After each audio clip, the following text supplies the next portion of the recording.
할렐루야. 우리 하나님 말씀을 같이 보겠습니다. 출애굽기 23장 12절 13절 말씀입니다. 추수감사 주일까지 올 1년을 정리하는 주제로 특별 설교를 하고 있습니다.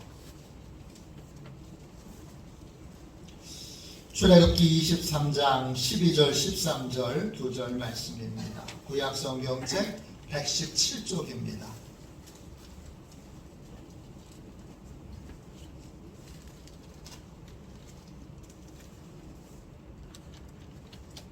출애굽기 23장 12절 13절 두 절 말씀입니다.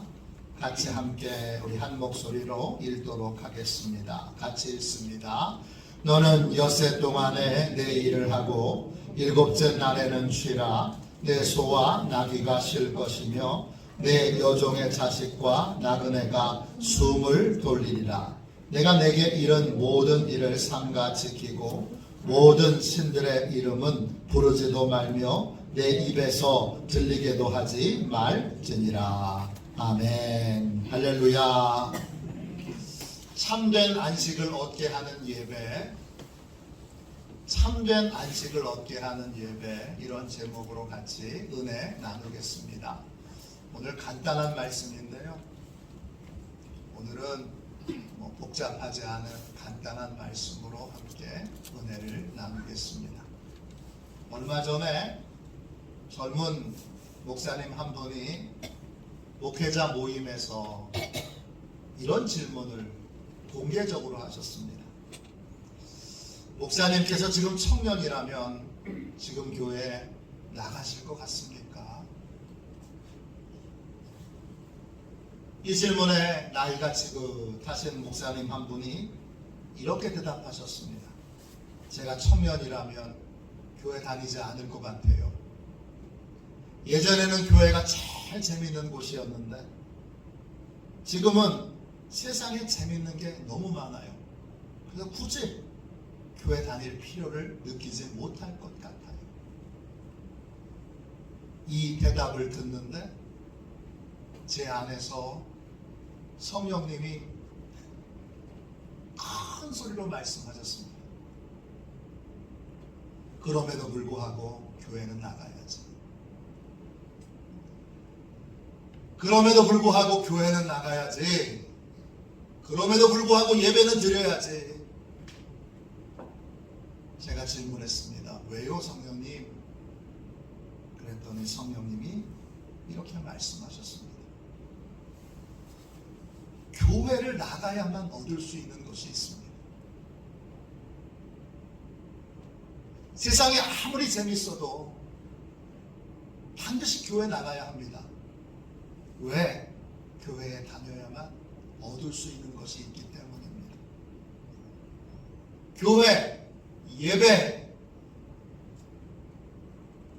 이것이 아니면 결코 얻을 수 없는 것이 있습니다.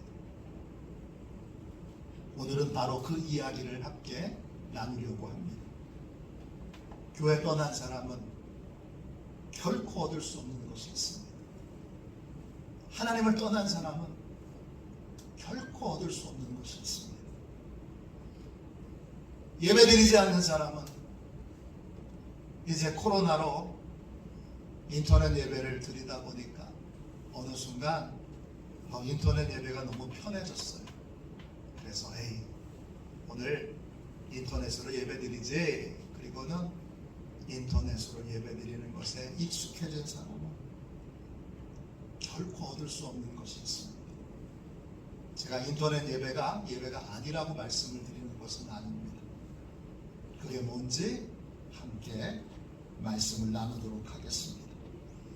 오늘 읽은 말씀에 하나님께서 일곱째 날은 무조건 쉬라고 하십니다. 내가 쉬면 소와 나귀도 쉬고 여종도 쉬고 여종의 자식도 쉬고 나그네도 쉬게 됩니다. 그런데 본문은 왜 쉬어야 하는지 그 이유를 알려줍니다. 왜 쉬어야 됩니까? 여러분 12절 말씀 보세요. 너는 엿새 동안에 내 일을 하고 일곱째 날에는 쉬라. 내 소와 나귀가 쉴 것이며 내 여종의 자식과 나그네가 숨을 돌리리라 그랬어요. 왜 일곱째 날에 쉬어야 합니까?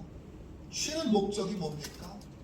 쉬는 목적이 숨을 돌리기 위해서입니다.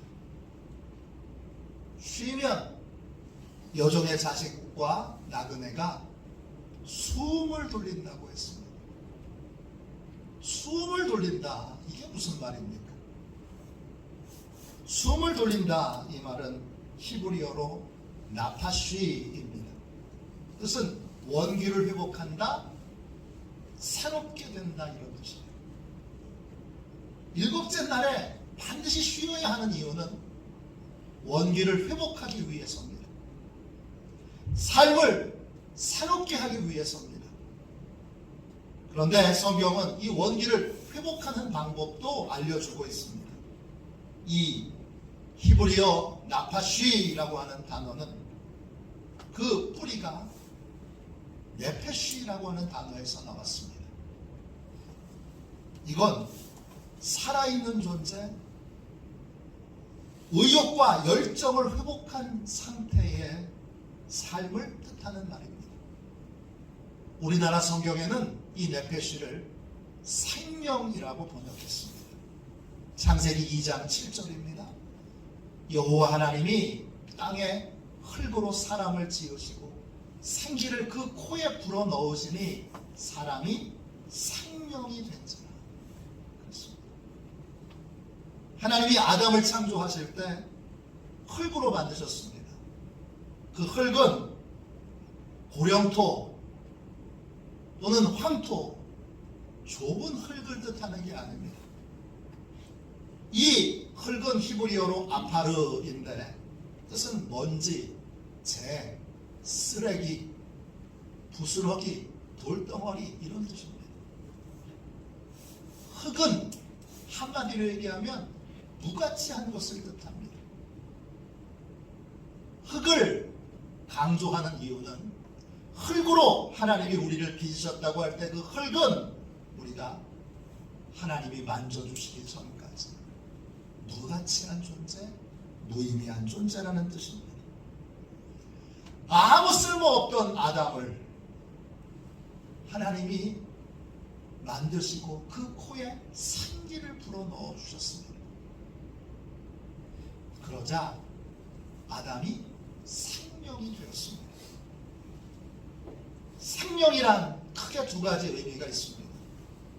하나는 무가치한 존재가 가치 있게 되었다는 거예요.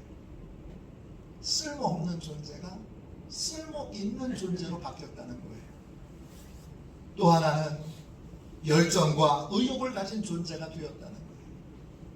아무 의욕이 없는, 아무것도 하고 싶은 게 없는, 아무런 소망이 없던 존재가 이제 소망을 가지고 열정과 의욕을 가지고 살 수 있는 존재로 바뀌었다는 거예요. 그 바뀐 것이 어떻게 바뀐 거예요? 하나님이 생기를 불어 넣어 주셨다. 하나님이 그 코에 생기를 불어 넣어 주실 때에 무가치 않은 존재가 가치 있게 되었고 소망이 없던 존재가 소망 있는 존재로 바뀌게 되었습니다. 하나님을 떠난 인생은 무가치한 존재로 살아갑니다. 자기 힘으로 뭔가를 해보려고 애쓰는데 점점점 그 모든 일들은 실패로 돌아가고 난 정말 쓸모없는 존재구나. 나는 정말 무가치한 존재구나. 이렇게 자기의 본 모습만을 확인하게 됩니다. 그래서 소망을 다 잃어버리고 의욕이 다 꺾인 상태로 그렇게 인생을 살아가게 됩니다. 그랬던 영혼이 주일마다 예배의 자리에 나와서 다시 하나님의 생기를 공급받으면 가치 있는 존재로 바뀝니다.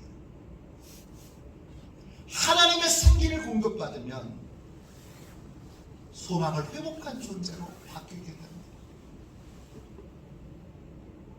하나님이 일곱째 날에 쉬라고 하셨는데 쉬는 목적은 숨을 돌리기 위해서예요.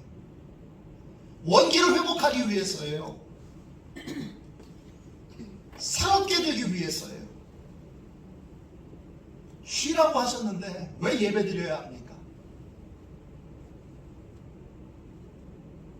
그냥 쉬는 걸로는 원기를 회복할 수 없기 때문입니다. 주일에 오늘은 진짜 쉬어야지. 그리고는 소파에 탁 들어 넣어서 오늘은 진짜 아무것도 안 하고 자야지. 그리고 하루 종일 잠을 자면 어떤 일이 벌어지죠? 저녁에 내일부터 있을 일들에 대한 걱정과 염려와 두려움에 사로잡혀 하루 종일 쉬었는데 저녁은 더 불안해집니다. 오늘은 진짜 아무것도 안 하고 소파에 누워서 그동안 못 봤던 영화나 보고 드라마나 보고 오늘 중계하는 스포츠 중계나 봐야지.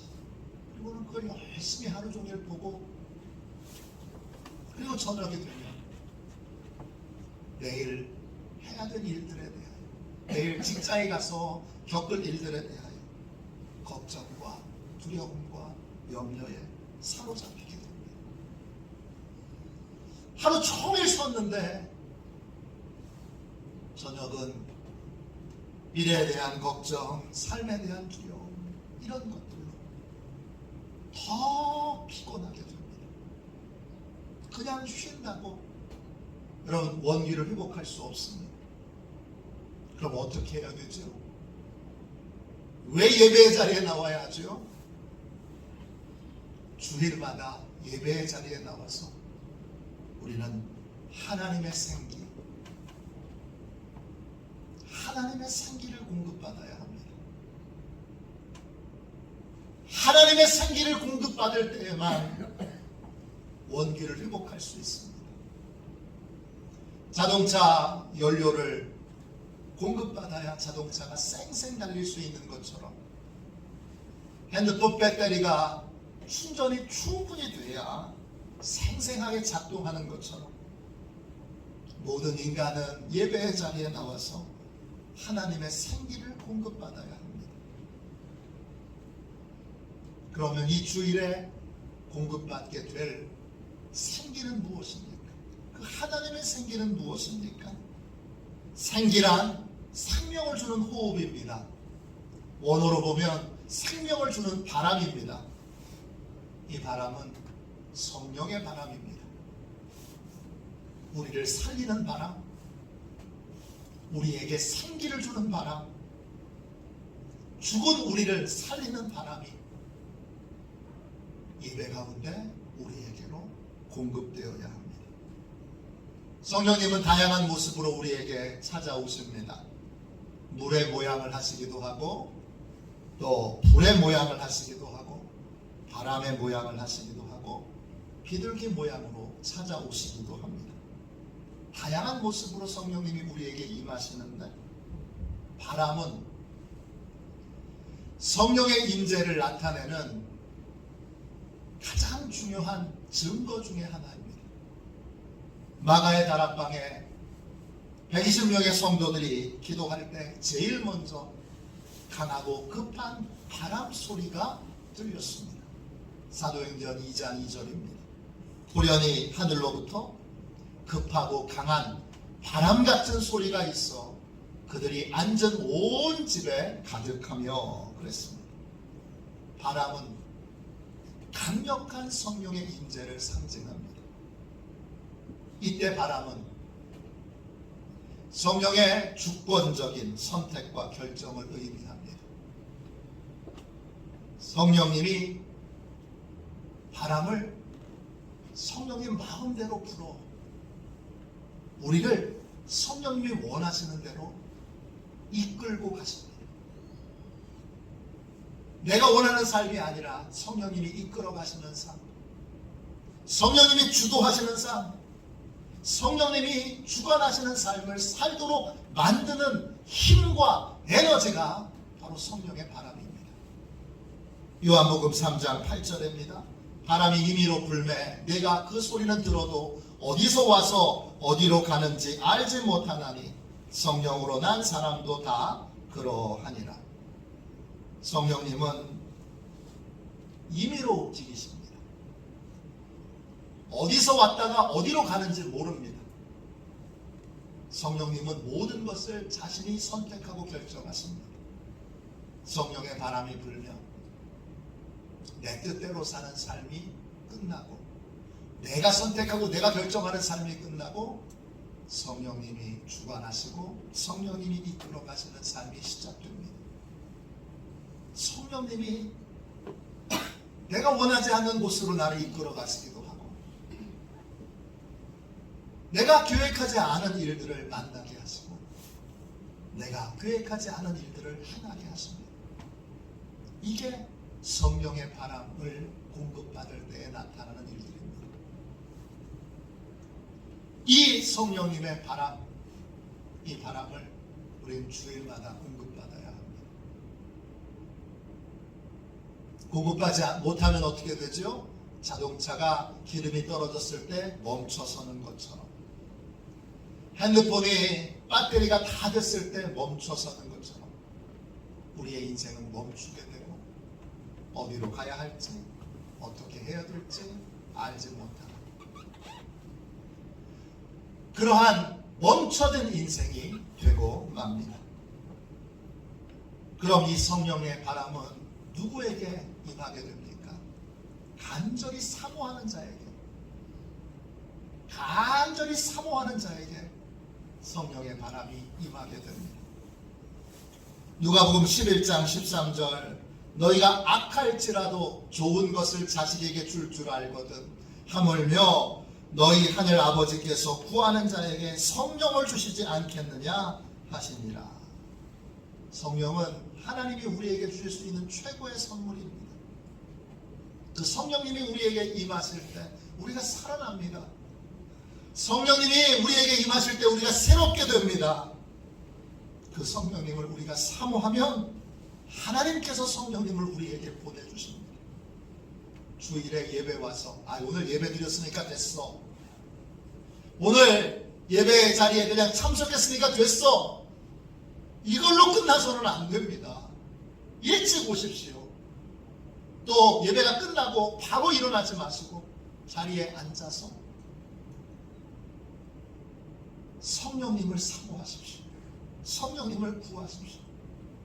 일찍 오셔서 오늘 예배를 통해서 성령의 바람을, 성령님의 은혜를 공급받기 원합니다. 생기를 불어넣어 주옵소서. 지칠 대로 지쳐있는 저에게 생기를 불어넣어 주옵소서. 걱정과 염려와 두려움에 사로잡혀 있는 저에게, 앞으로 인생길을 어떻게 살아가야 될지 막막하여 절망 가운데 있는 저에게 생기를 불어넣어 주옵소서. 이렇게 간절히 사모하는 마음으로 기도하며 예배를 준비해야 합니다. 이렇게 간절히 사모하며 예배를 사모해야 합니다. 이렇게 간절히 사모하며 예배를 마쳐야 되고, 예배가 끝난 후에도 성령님이 만져주시고 충분히 기도하는 시간을 가져야 합니다. 성령님은 사모하는 자에게 임하십니다. 시편 107편 9절입니다. 그가 사모하는 영혼에게 만족을 주시며 줄인 영혼에게 좋은 것으로 채워주심이로다. 그렇습니다. 우리 하나님은 줄이고 목마른 영혼에게 좋은 것을 주십니다. 간절히 사모하는 영혼에게 성령을 주시고 성령의 은혜를 주시고 성령의 바람을 주십니다. 하나님은 목마른 영혼에게 성령을 보내주신다고 약속하셨습니다.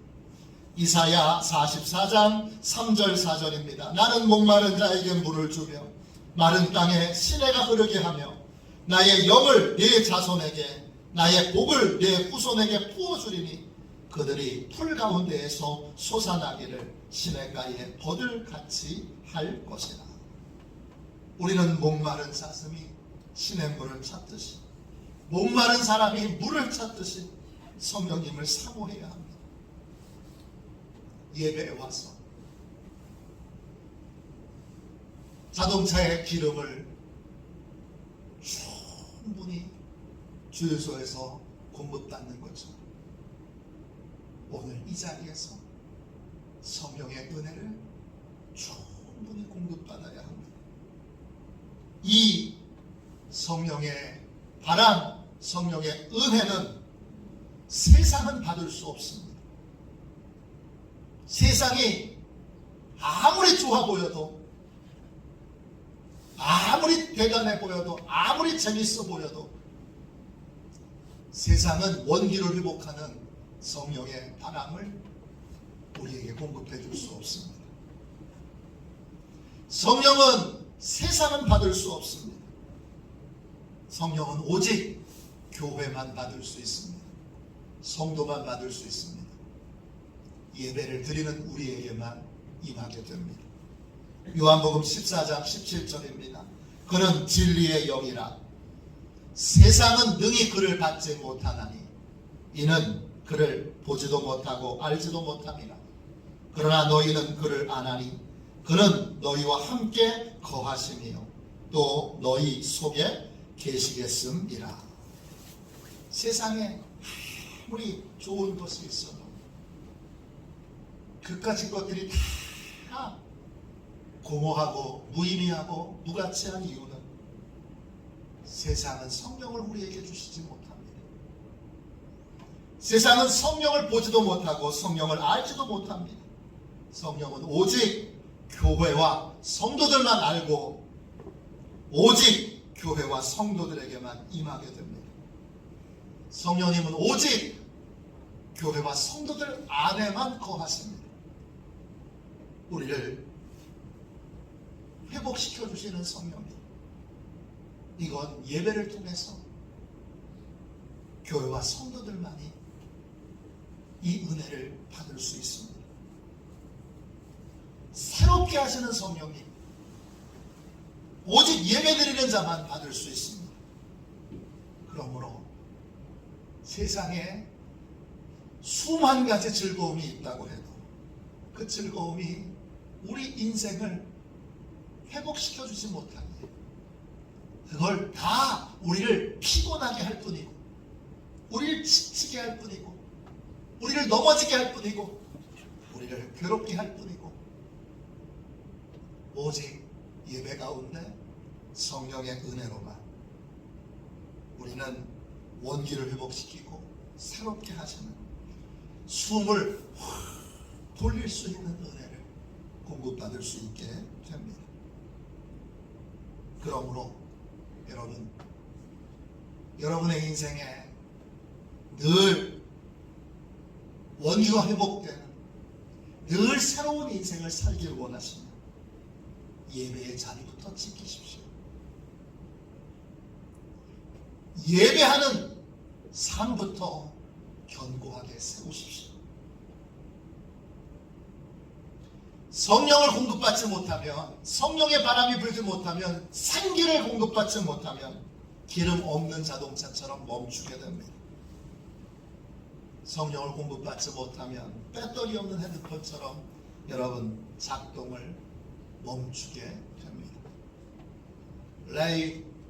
레오 톨스토이, 러시아 말로는 레프 톨스토이 이렇게 부르는데, 이 레프 톨스토이는 세상의 즐거움 때문에 하나님을 떠났던 대표적인 사람입니다. 그는 세상에서 큰 성공을 거둡니다. 그는 러시아 백작 가문의 둘째 아들로 태어났습니다. 많은 유산을 받았습니다. 또 소설가로도 성공해서 전쟁과 평화, 안나 카레니나 등등 발표한 작품마다 큰 인기를 얻었습니다. 돈, 명예, 인기, 이걸 다 다 한 몸에 가지고 있었던 이 톨스토이는 세상의 쾌락을 위해 신앙을 과감하게 버립니다. 그리고 지독한 타락과 또 방종의 삶을 살아갑니다. 얼만큼 방종했느냐?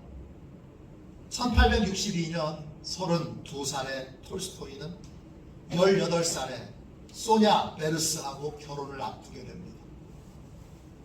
그는 결혼을 앞두고 결혼 이전에 자신이 잘못했던 것들을 그 사랑하는 여자에게 다 고백하기 위해 자신이 썼던 일기를 보여줍니다. 그 일기는 톨스토이가 얼마나 타락하고 방종한 삶을 살았는지를 그대로 보여줍니다. 그는 이미 시골 여인과 사이에서 아이를 하나 가지고 있습니다. 법적으로는 총각인데 아들이 있습니다. 그는 자주 가는 사창가 또 단골 창녀가 있습니다. 그 사창가에서 성병 임지를 걸린 적도 있습니다. 또 인기와 또 돈을 많이 한 손에 짊어지고 살 때 그는 늘 도박에 빠져 도박 중독에 걸려 있었습니다. 톨스토이의 일기를 읽은 소냐는 통곡을 하면서 결혼을 취소하려고 했습니다. 그러나 가족들의 적극적인 설득과 또 톨스토이는 진심으로 이제 과거를 다 정리하고 소냐와 결혼하기를 원하는 그 마음을 계속 보였기에 결국 소냐는 톨스토이와 결혼을 하게 됩니다. 그렇지만 소냐는 평생 남편을 경멸하며 삶을 살아가게 됩니다. 이렇게 세상을 향해서 걸어가던 톨스토이가 55세가 되던 해에 갑자기 인생이 멈춰졌습니다. 깊은 절망과 우울증에 빠지게 됐습니다. 돈도 많고 인기도 있고 명성도 얻었는데 아무런 기쁨이 없습니다. 그럼 이렇게 고백합니다. 좋다. 내가 많은 토지와 300마리의 말을 가지고 있다. 그런데 그게 어쨌다는 거냐?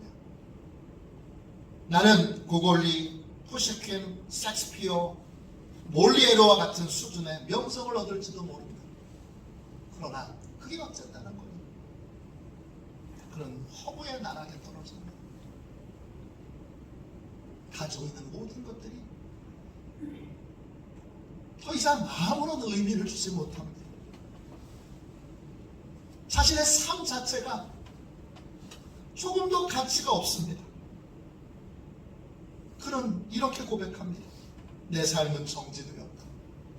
숨을 쉬든지 먹든지 마시든지 자든지는 할 수 있다. 그러나 거기에는 참된 의미의 삶은 없었다. 어떤 것을 성취한다고 해도 그 모든 것들이 결국 nothing, 아무것도 아니라는 걸 알았다. 그렇게 허무의 나락에 허덕이던 어느 날 그는 한적한 시골길을 가다가 시골 농부 한 사람을 만납니다. 그 농부는 유난스럽게 평화스러운 표정을 짓고 있습니다. 어떻게 저렇게 평화스러운 표정을 지을 수 있지? 톨스토이가 그 농부에게 묻습니다. 비결이 뭡니까?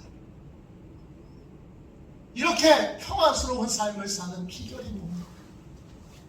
그러자 농부가 이렇게 대답합니다. 하나님을 의지하고 살기에 언제나 마음이 기쁘고 평안합니다. 그 말을 들은 톨스토이는 그날부터 다시 진지하게 하나님을 찾기 시작합니다. 그리고 다시 그가 하나님을 만나게 됩니다. 그러자 그렇게 괴롭히던 불안, 두려움이 사라지고 그가 그렇게 사모했던 평안을, 마음의 평안을 다시 다시 얻게 됩니다. 톨스토이는 나의 회심이라고 하는 글에서 이렇게 고백합니다. 5년 전 나는 정말 예수 그리스도를 나의 주님으로 받아들였습니다. 그러자 나의 전생애가 달라졌습니다. 이전에 욕망하던 것을 욕망하지 않게 되었고, 오히려 이전에 구하지 않던 것을 갈구하게 되었습니다. 이전에 좋게 보이던 것이 좋지 않게 보이고 대수롭지 않게 보이던 것들이 이제는 중요한 것으로 여겨지게 되었습니다. 세상 쾌락을 위해서 하나님을 떠났던 톨스토이의 인생은 어느 순간 멈춰졌습니다. 그는 인생의 공허함으로 한 걸음도 옮길 수 없는 사람이 되었습니다. 멈춰진 인생이 다시 작동되기 시작한 것, 오직 하나, 하나님 덕분입니다. 그가 하나님께로 돌아왔을 때, 그의 인생의 예배가 회복됐을 때, 그는 비로소 원기를 회복할 수 있었고 새로운 삶을 살 수 있었습니다. 하나님께로 돌아온 톨스토이는 왜 하나님의 은혜 가운데 머물러야 하는지를 이런 재밌는 우화로 설명해 주었습니다. 어느 날 물고기들이 사람들의 대화를 듣게 됐습니다. 사람들은 물고기에게 가장 중요한 것이 물이라고 얘기했습니다. 물고기들은 그토록 중요한 물이 뭔지 몰랐습니다. 그래서 도대체 물이 뭔가 궁금해서 제일 나이 많은 늙은 물고기에게 찾아가서 물이 뭡니까? 물이 뭔지 좀 가르쳐 주십시오. 이렇게 물었습니다. 그러자 늙은 물고기가 이렇게 대답했습니다. 우리가 사는 곳이 물이다. 물은 결국 우리의 생명이라고도 말할 수 있단다. 우리는 온 몸을 언제나 그 물에서 담그고 있단다. 우리는 날마다 물속에 살고 있기 때문에 우리가 그것을 느끼지 못하고 생각조차 하지 못할 뿐이란다. 매주 예배를 드리는 모든 성도들은 이미 성령의 은혜 가운데 삶을 살아가고 있습니다. 성령의 은혜에 익숙하기에 많은 사람들이 그 은혜를 잊고 삶을 살아갑니다. 그러나 그 은혜를 떠나는 순간 우리의 인생은 멈추게 되고 우리는 곧 방전된 삶을 살아가게 됩니다. 뉴욕에서 목회하시는 짐 신발라 목사님께서 쓰신 책 성령으로 다시 시작하라. 이 책에 이런 이야기가 나옵니다. 어느 날 화요기도회에 한 목사님이 찾아오셨습니다. 어느 지역에서 오셨는지 물으니 이렇게 대답했습니다. 저는 켄터키주에서 왔습니다. 멀리 오셨군요. 뉴욕에는 언제까지 계실 예정입니까? 오늘 밤 돌아갈 예정입니다. 저는 기도회에 참석하려고 오늘 새벽에 출발했습니다. 정말입니까? 기도회 때문에 그 먼 길을 오셨단 말입니까? 목사님, 저는 지금 갈급합니다. 심신이 다 지쳤습니다. 성령님께서 주시는 새 힘을 받지 못하면 저는 더는 어떻게 할 수가 없습니다. 켄터키 주에서 뉴욕까지는 약 1126km 거리가 떨어져 있습니다. 쉬지 않고 달려도 12시간 이상 걸립니다. 그런데 이 목사님은 성령의 은혜를 사모하여 그 먼 거리를 자동차를 몰고 달려갔던 것입니다. 이 고백을 들은 짐 신발라 목사님은 성경 구절 하나를 떠올렸습니다. 시편 63편 1절 2절입니다. 하나님이여 주는 나의 하나님이시라. 내가 간절히 주를 찾되 물이 없어 마르고 황폐한 땅에서 내 영혼이 주를 갈망하며 내 육체가 주를 앙모하나이다. 내가 주의 권능과 영광을 보기 위하여 이와 같이 성소에서 주를 바라보았나이다. 여러분은 예배에 얼마나 간절하십니까? 예배의 자리에 나오면서 얼마나 간절히 성령의 은혜를 구하고 계십니까? 우리는 매주 하나님의 생기, 성령의 은혜를 공급받아야 합니다. 그러면 먼지덩어리처럼 무가치한 또 무능력한 내가 가치 있고 의미 있는 사람으로 변화됩니다.